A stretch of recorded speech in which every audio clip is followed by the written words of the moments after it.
Welcome, Virgo, to your Mars in Pisces 6-week forecast from March the 2nd through to April the 9th. Mars, the planet of action, desire, and assertion, is moving through the part of your chart that's to do with your connection to others. It can be very exciting. There are going to be some opportunities. You do have a cluster of other players in that part of your chart already, but there can also be some gotchas. I'm going to share your event chart from a purely Virgoan viewpoint to give you a clear picture of what you can expect, along with the upcoming influences Mars will forge over these next 6 weeks in terms of relationships, finance, energy, and work.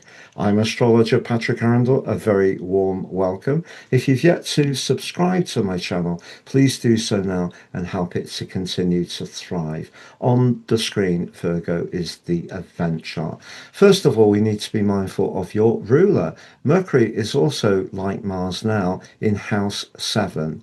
So Mercury there has been asking you to work on your listening skills, but also, of course, with Mercury retrogrades, we can find ourselves going over old ground or revising what's not working quite so well.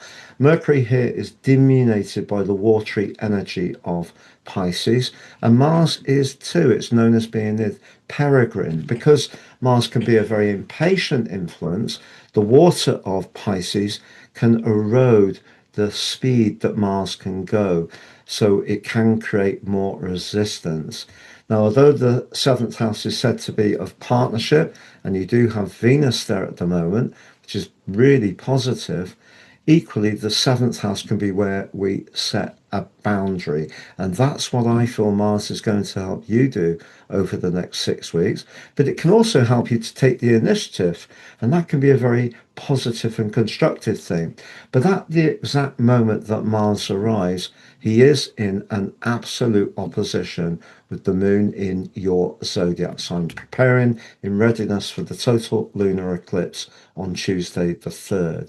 And intersecting the pair of them almost precisely in a T-square is the restless vibe of Uranus.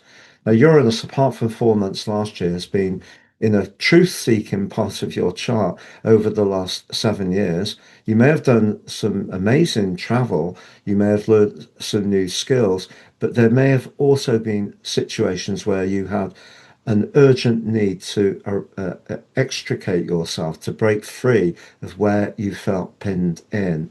And because the moon in your own sign, together with this event and also the total lunar eclipse, is really encouraging you not to forget what you need as an individual, which is very much a Mars energy. It's ironic that Mars is directly opposite. Now, Mars and the moon opposite in a natal chart can create someone who can be a little bit quarrelsome, someone who can be a bit impatient, and maybe a might all right type of approach.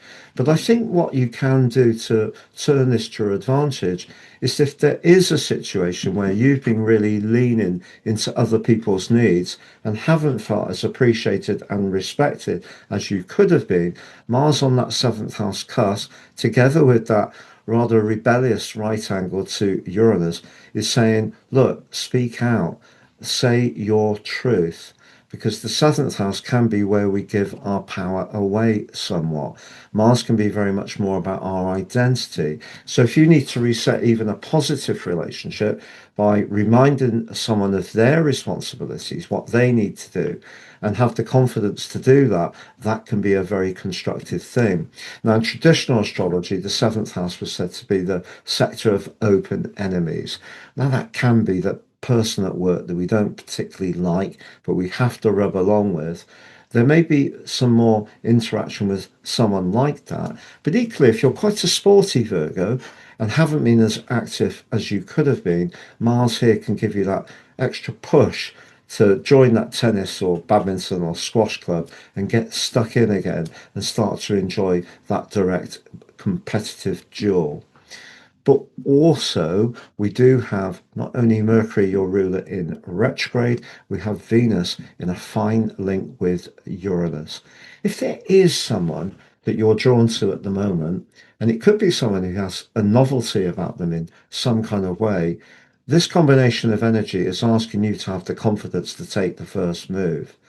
And that boldness could pay off very, very well.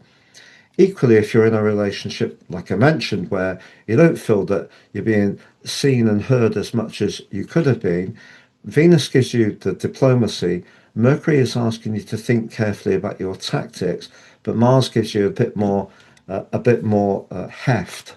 Uh, you can be a bit more forceful, particularly if someone seems to be immune to what you're saying.